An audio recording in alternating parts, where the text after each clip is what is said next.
Well, each worker is expected to be sensitive to the different families that they work with, whether it's based on culture, sexuality, things like that. It's also important to understand that it goes beyond culture and that each family has their own culture, their own way of doing things, and to be sensitive and knowledgeable in that area. So yes, the youth protection law does apply to everyone in Quebec, regardless of culture, regardless of where you come from. The law is the law. We apply the law the same way. However, we do use different ways of intervening, in the sense that if someone from a different cultural community, we would use linguistic interpreters, cultural consultants in order to support the family, or someone that they choose to be as a support and to sort of bridge the gap between us and them. Our linguistic interpreters are bound by confidentiality, as well as the cultural consultants. They're bound by confidentiality as well. The goal is to eventually have us out of their lives, so it's to work with you in whatever way necessary to ensure the safety of the child, security and development of the child.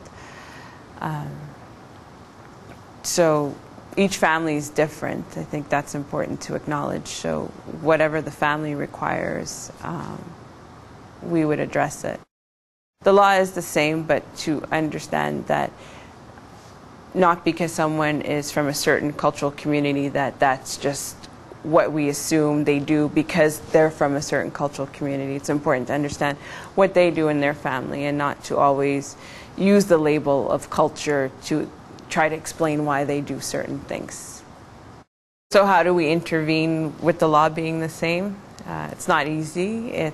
You have to, I think, show an understanding, first of all, to the parents that we understand that no cultural community tolerates abuse, and maybe in their mind, their way of raising their kid is not abusive. It's their way of showing love. It's their way of raising a child. However, it conflicts with the Quebec law. So I think you have to go in and have that understanding, and also try to explain that, okay, here in Quebec it is a bit different, so how could we work with you to come up with different solutions of how to raise a child so that, you know, the safety and security aren't compromised. Always our first objective is the child, the safety of the child, the security and development of the child. That's number one.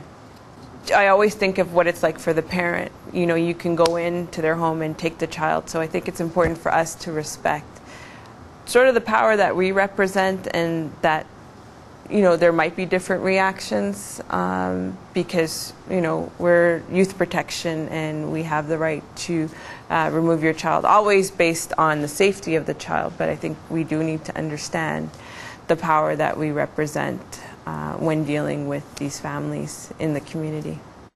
Parents are sometimes a bit apprehensive about us using or accessing cultural consultants because they are from the same community, and they don't necessarily want someone from their church, for example, knowing that youth protection is involved in their lives.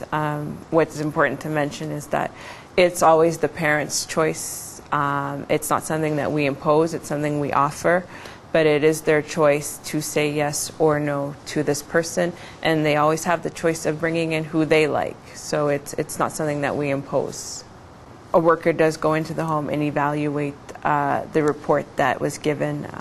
It could come from a confidential source, it could come from schools, it could come from the hospitals, but a worker does go in and evaluate the situation. They look at frequency, they look at history, they look at the situation itself. Sometimes things are situational and not over a long period of time, but they do evaluate the report that is given to them, and from there decide what measures are going to be taken, whether you close the file, whether the child is placed briefly or longer term.